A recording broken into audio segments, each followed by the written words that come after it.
Hello welcome to Anjali's food court. ഇന്ന് ഞാൻ വന്നിരിക്കുന്നത് ഓവനും ഗ്രില്ലും ഒന്നുമില്ലാതെ നമ്മളെ വീട്ടിൽ അടുക്കളയിൽ ഒരു തവയോ ഫ്രൈയിങ് പാനിലോ ഉണ്ടാക്കിയെടുക്കാൻ പറ്റുന്ന ഒരു അൽഫാമിൻ്റെ റെസിപ്പി ആയിട്ടാണ്. അപ്പോൾ എല്ലാവർക്കും ഉണ്ടാക്കിയെടുക്കാം നല്ല അതേ ടേസ്റ്റിൽ. ഇനി നമുക്ക് അൽഫാം ചിക്കൻ എങ്ങനെ ഉണ്ടാക്കാൻ നോക്കാം. അതിനായിട്ട് ഞാനിവിടെ ചെറിയ കഷ്ണങ്ങളാക്കിയിട്ടാണ് എടുത്തിരിക്കുന്നത്. നിങ്ങൾക്ക് ഇത് മുഴുവനോടെ വലിയൊരു കോഴി എടുത്തിട്ട് ഒരു 4-5 കഷ്ണങ്ങളായിട്ട് വലിയ പീസ് പുറമേ നിന്ന് വാങ്ങില്ലേ, അതുപോലെ എടുക്കുകയാണെങ്കിൽ എടുക്കാം. അപ്പോൾ ഇതായാലും കുഴപ്പമില്ല, അതായാലും കുഴപ്പമില്ല, എങ്ങനെ വേണമെങ്കിലും ഉണ്ടാക്കാം കേട്ടോ. ഇനി അതിലേക്കുള്ള മസാലക്കൂട്ടാണ്. മസാലക്കൂട്ട് എന്ന് പറയുമ്പോൾ നമ്മുടെ വീട്ടിലുള്ള ഐറ്റംസ് തന്നെയാണ്, വേറെ ഒന്നുമില്ല. 1.5 ടീസ്പൂണോളം മുഴുവൻ മല്ലി, 1 ടീസ്പൂണോളം പെരിഞ്ജീരകം, 1 ടീസ്പൂണോളം ചെറിയ ജീരകം, 1.5 ടീസ്പൂണോളം കുരുമുളക്, അത് എരിവിനനുസരിച്ച് ചേർക്കുക, 2 വറ്റൽമുളക്, ചെറിയ കഷ്ണം പട്ട, 2 കരയാമ്പൂ, 1 ഏലക്കായ. ഇതൊക്കെയാണ് നമുക്ക് ഇതിലേക്കുള്ള മസാലക്കൂട്ട്. ഇനി നമുക്ക് വേറെ കുറച്ച് കാര്യം കൂടി ഉണ്ട്. ഇനി ഇതിനെ നമുക്ക് ഒന്ന് ചൂടാക്കി എടുക്കണം. ഓയിലൊന്നും ഒഴിക്കണില്ല, സാധാരണ ഒരു കടായി വെക്കുക. എന്നിട്ട് ആ കടായി ചൂടാകുമ്പോൾ നമ്മൾ ഈ ഐറ്റംസ് ഒക്കെ ഇട്ട് കൊടുക്കുക. എന്നിട്ട് ഈ ഒരു ജീരകമൊക്കെ ഒന്ന് പൊട്ടണ ഒരു സമയം വരും, അപ്പോൾ നമുക്ക് സ്റ്റവ് ഓഫ് ചെയ്യാം കേട്ടോ. അതാണ് അതിൻ്റെ കറക്റ്റ് പാകം. അധികം അങ്ങോട്ട് മുളകൊന്നും കരിയാൻ നിൽക്കരുത്, അത് സൂക്ഷിക്കുക. കരിഞ്ഞിട്ടുണ്ടെങ്കിൽ ആ കരിഞ്ഞ ടേസ്റ്റാണ് ആ മസാലയ്ക്ക് വരിക കേട്ടോ. അപ്പോൾ മീഡിയം ഫ്ലെയിമിൽ വെക്കുക, ചൂടാക്കി എടുക്കുക. അപ്പോൾ ഞാനത് ചൂടാറാൻ വെച്ച് കഴിഞ്ഞു. ഇനി നമുക്ക് വേറെ കുറച്ച് കാര്യം കൂടി ഉണ്ട്. 2 ചെറിയ ഉള്ളി, ഇല്ലെങ്കിൽ 1/4 ഭാഗം സവോള എടുക്കുക. പിന്നെ ചെറിയ കഷ്ണം ഇഞ്ചി, ഇതാ ഇതിൽ കണ്ടില്ലേ. പിന്നെ വേണ്ടത് വെളുത്തുള്ളി ഒരു 5-6 അല്ലി, പിന്നെ കുറച്ച് കൊത്തമല്ലി. അപ്പോൾ കൊത്തമല്ലിയൊക്കെ നിങ്ങളുടെ ടേസ്റ്റിനനുസരിച്ച് ചേർത്ത് കൊടുക്കുക. അതിൻ്റെ കുത്ത് ചിലവർക്ക് ഇഷ്ടാവില്ല, അതുകൊണ്ട് കുറച്ച് കൊടുക്കുക. അപ്പോൾ അതൊക്കെ നിങ്ങളുടെ ആവശ്യാനുസരണം ചേർക്കുക കേട്ടോ. പിന്നെ ചേർത്ത് കൊടുത്തിരിക്കുന്നത് 1/4 ഭാഗം തക്കാളി, പുളിയുള്ള തക്കാളി. പിന്നെ വേണ്ടത് പച്ചമുളക്, നല്ല എരിവുള്ളതാണെങ്കിൽ അതാ ഇത്ര മതി. ഓൾറെഡി നമ്മളിതിലേക്ക് കുരുമുളകൊക്കെ ചേർത്ത് കൊടുക്കുന്നുണ്ട്. അപ്പോൾ ഭയങ്കര എരിവായിട്ടുണ്ടെങ്കിൽ കഴിക്കാൻ ടേസ്റ്റ് ഉണ്ടാവില്ല, അപ്പോൾ അത് ശ്രദ്ധിക്കുക കേട്ടോ. ഇനി നമ്മൾ ചൂടാക്കി വെച്ചിട്ടുള്ള എന്തൊക്കെ ആ മസാല കൂട്ട് ഇതിലേക്ക് ചേർത്ത് കൊടുക്കുക. മല്ലി, പെരുംജീരകം, ചെറിയ ജീരകം, കുരുമുളക്, പട്ട, കരയാമ്പൂ, ഏലക്കായ, അതൊക്കെ ഇല്ലേ, അത് ചേർത്ത് കൊടുത്തു. ഇനി ഇതിലേക്ക് തൈര്, പുളിയുള്ള തൈരാണെങ്കിൽ 2 ടേബിൾ സ്പൂൺ, അല്ലാത്തതാണെങ്കിൽ 3-4 ആവാം. ഇപ്പം നമ്മളുടെ മസാലക്കൂട്ടോടെ റെഡി ആയി കഴിഞ്ഞു. ഇനി നമുക്ക് ഈ ചിക്കനിലേക്ക് ഇതൊക്കെ അങ്ങോട്ട് തിരുമ്മി പിടിപ്പിക്കണം. അപ്പം അതിനു മുന്നേ ചിക്കനിലേക്ക് ആവശ്യത്തിനുള്ള ഉപ്പ് ചേർത്ത് കൊടുക്കണം. അത് 1/4 ടീസ്പൂൺ ഉപ്പ്. നിങ്ങൾക്ക് ആവശ്യാനുസരണം കൂട്ടുക കുറയ്ക്കുകയൊക്കെ ചെയ്യാം കേട്ടോ. ഈ മുളകിൻ്റെ അളവും ഉപ്പിൻ്റെ അളവൊക്കെ നിങ്ങളുടെ ആവശ്യാനുസരണമാണ്.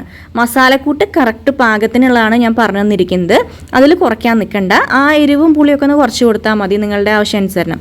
ഇനി കുറച്ച് മഞ്ഞൾപ്പൊടി 1/4 ടീസ്പൂൺ, കാശ്മീരി ചില്ലി പൗഡറാണ് ഇട്ട് കൊടുത്തത്.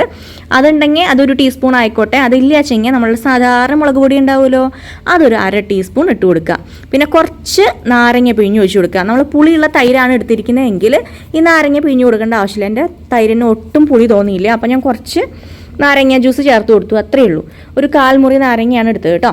പിന്നെ നമ്മൾ അരച്ച് വെച്ചിട്ടുള്ള ആ അരപ്പ് ഇതിലേക്ക് അങ്ങോട്ട് ഇട്ട് കൊടുക്കുക. മുഴുവൻ ഇട്ട് കൊടുത്തോളൂ, ബാക്കി എടുത്ത് വയ്ക്കേണ്ട ആവശ്യമൊന്നുമില്ല. കറക്റ്റ് പാകം തന്നെയായിരിക്കും കേട്ടോ. ഇനി നന്നായിട്ട് ഇതങ്ങോട്ട് തേച്ച് പിടിപ്പിക്കുക. അപ്പോൾ കുറച്ച് നേരം ഇത് റെസ്റ്റ് ചെയ്യാൻ വെക്കണം. ചുരുങ്ങിയതൊരു 2 മണിക്കൂർ അല്ലെങ്കിൽ 3 മണിക്കൂർ ഇരിക്കുകയാണെങ്കിൽ അത്രയും നല്ലത്. ഇപ്പം എനിക്ക് സമയമില്ല, ഞാൻ പെട്ടെന്നാണ് തീരുമാനിച്ചത് ഇത്രയും ഒരു ചിക്കൻ വെച്ചിട്ട് അത് ഉണ്ടാക്കി കാണിച്ചാലോ എന്ന്. അതുകൊണ്ട് ഞാനിവിടെ 1 മണിക്കൂറേ വെക്കുന്നുള്ളൂ. എന്നാലും സാരില്ല, നല്ല ടേസ്റ്റ് തന്നെയായിരുന്നു കേട്ടോ ഉണ്ടാക്കിയപ്പോൾ. അപ്പോൾ അതാ നന്നായിട്ട് അങ്ങോട്ട് തിരുമ്മി കൊടുക്കുക, കണ്ട. ഇനി ഇതിനെ നമുക്ക് നേരെ അടച്ചിട്ട് ഫ്രിഡ്ജിലേക്ക് കയറ്റാം. ഫ്രിഡ്ജിൽ ഞാൻ ഫ്രീസറിലാണ് വെക്കുന്നത് കേട്ടോ. ഇപ്പോൾ ഞാനിപ്പോൾ സന്ധ്യയ്ക്ക് ഒരു 6:30 കൂടി വെച്ചിട്ടുണ്ട്. ഞാനൊരു 7:45 ഇതെടുത്തത്. അപ്പോൾ അത്രയും നേരം ഞാൻ ഫ്രീസറിൽ തന്നെ വെച്ചിരിക്കുന്നുണ്ടായിരുന്നു. ഇനി ഞാനിത് നന്നായിട്ട് അടച്ചിട്ട് അവിടെ കൊണ്ടുവയ്ക്കട്ടെ. ബാക്കി അതിന് ശേഷം നമുക്ക് നോക്കാം. അപ്പോൾ നല്ല ടേസ്റ്റാട്ടോ ഇതുണ്ടാക്കാൻ. പിന്നെ നമുക്ക് പുറമേ നിന്ന് വാങ്ങുന്ന അതേപോലെ തന്നെയാണ്. അപ്പോൾ ഞാൻ പുറത്തേക്ക് എടുത്തു. ഒരു 7:45 കഴിഞ്ഞു കേട്ടോ. അപ്പോഴാണ് ഞാൻ പുറത്തേക്ക് എടുത്തത്. നന്നായിട്ട് സെറ്റായിട്ടുണ്ട്. ഇനി നമുക്ക് ഇതിനെ എന്താ ചെയ്യേണ്ടതെന്ന് അറിയോ? നമ്മൾക്ക് ഇതിനെ ഫ്രൈ ചെയ്തെടുക്കുകയാണ്. അപ്പോൾ ഫ്രൈയും അതുപോലെ തന്നെ നമ്മൾ കനലിൽ ചുട്ടെടുക്കുന്നതും തമ്മിൽ വ്യത്യാസമുണ്ട്. അൽഫാം ചിക്കൻ നമ്മൾ സാധാരണ കനലിൽ ചുട്ടെടുക്കുകയാണ് ചെയ്യാറ് അല്ലേ? പക്ഷേ ഇങ്ങനെ ഒന്ന് ചെയ്ത് നോക്കിയാൽ നിങ്ങൾക്ക് സംഭവം പിടികിട്ടും. വലിയ പാടൊന്നുമില്ലാതെ നമ്മളുടെ അടുക്കളയിൽ തവയിലോ ഇല്ലെങ്കിൽ കടായിയിലോ ഫ്രൈയിങ് പാനിലോ ഉണ്ടാക്കിയെടുക്കാവുന്നതേ ഉള്ളൂ. വലിയ കഷ്ണങ്ങളായാലും ഇതുപോലെ തന്നെ 2 പീസ് ഇട്ടിട്ട് ഫ്രൈ ചെയ്തെടുക്കുക. അപ്പോൾ അതെങ്ങനെയാണ് ചെയ്യേണ്ടത് വെച്ചെങ്കിൽ ഒരു കടായിയോ ഫ്രൈയിങ് പാനോ ഒക്കെ വെച്ചിട്ട് അതിലേക്ക് ഓയിൽ ഒഴിച്ച് കൊടുക്കുക. സാധാരണ സൺഫ്ലവർ ഓയിൽ. വെളിച്ചെണ്ണയിൽ ഉണ്ടാക്കരുത് കേട്ടോ, അത് പ്രത്യേകം ശ്രദ്ധിക്കുക, ആ ഒരു ടേസ്റ്റ് കിട്ടില്ല. ഇനി അതിലേക്ക് നമ്മൾ ഓരോരോ പീസായിട്ട് എടുത്ത് വെക്കുക. വലിയ പീസുകളാണെങ്കിൽ 2 എണ്ണം മാത്രം ഫ്രൈ ചെയ്തെടുക്കുക, അല്ലെങ്കിൽ ഇതുപോലെ ചെറിയ കഷ്ണങ്ങളൊക്കെ ആണെങ്കിൽ ഇങ്ങനെ നിരത്തിയിട്ടിട്ട് ഫ്രൈ ചെയ്തെടുക്കാവുന്നതാണ്. അതിനുശേഷം ഇത് മൂടി വെക്കണം. മൂടി വെച്ചിട്ട് ഒരു 20 മിനിറ്റ് 2 ഭാഗം ഒന്ന് വെന്ത് കിട്ടാൻ ആവശ്യമാണ്. അപ്പോൾ അതുവരെ നമുക്ക് വെയിറ്റ് ചെയ്യാം. ഇടയ്ക്കൊന്ന് തിരിച്ചും മറിച്ചൊക്കെ ഇട്ട് കൊടുക്കുക, എല്ലാ ഭാഗവും ഫ്രൈ ആയി വരണ്ടേ, അതുകൊണ്ട് കുറച്ചങ്ങോട്ട് ക്ഷമ വേണം. കുറച്ച് നേരം മീഡിയം ഫ്ലെയിമിൽ വെച്ച് അങ്ങോട്ടും ഇങ്ങോട്ടൊക്കെ തിരിച്ചും മറിച്ചൊക്കെ ഇട്ട് കൊടുക്കുക. പിന്നെ ഇത് ശരിക്കും ഇതിൻ്റെ ടേസ്റ്റ് വരാനായിട്ട് ഒരു ട്രിക്കും കൂടി ഉണ്ട്, അത് ലാസ്റ്റാണ്. അപ്പോൾ അതും കൂടി ആയാലാണ് പൂർണ്ണമാവുള്ളൂ. അൽഫാം ചിക്കൻ്റെ ടേസ്റ്റ് കറക്റ്റ് വരണമെങ്കിൽ അതാണ് ചെയ്ത് കൊടുക്കേണ്ടത്. അപ്പോൾ ഇനി മൂടി വെക്കുകയാണ്. കുറച്ച് നേരം കഴിഞ്ഞിട്ട് തുറന്നിട്ട് മറിച്ചും തിരിച്ചൊക്കെ ഇട്ട് കൊടുക്കണം.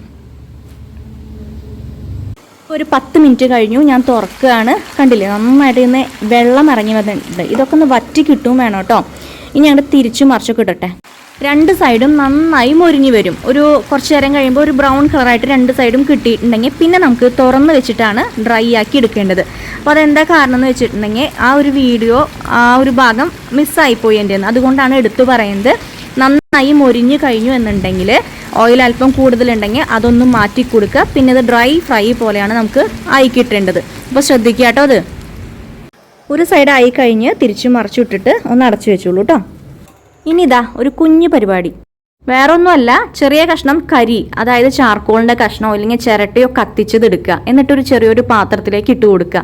എന്നിട്ട് അല്പം ഓയിൽ ഒഴിച്ചു കൊടുക്കുക. അപ്പോൾ നന്നായിട്ട് അങ്ങോട്ട് എന്താ പറയുക, പുകയാൻ തുടങ്ങും. കണ്ടില്ലേ ഇതുപോലെ. അത് എന്നിട്ട് അടച്ചു വെച്ച് കൊടുക്കുക. അപ്പോൾ അതിലേക്ക് ആ സ്മോക്കി സ്മെല്ലും ടേസ്റ്റും കിട്ടും. അപ്പോൾ അതിന് വേണ്ടിയിട്ടാണ്. നല്ല പോലെ തന്നെ ആവി വരാൻ തുടങ്ങും. ഒരു 5-6 മിനിറ്റ് ഇതുപോലെ നന്നായിട്ട് അടച്ചു വെച്ചിട്ടുണ്ടെങ്കിൽ സംഭവം അതേ ടേസ്റ്റിൽ നമുക്ക് കിട്ടും.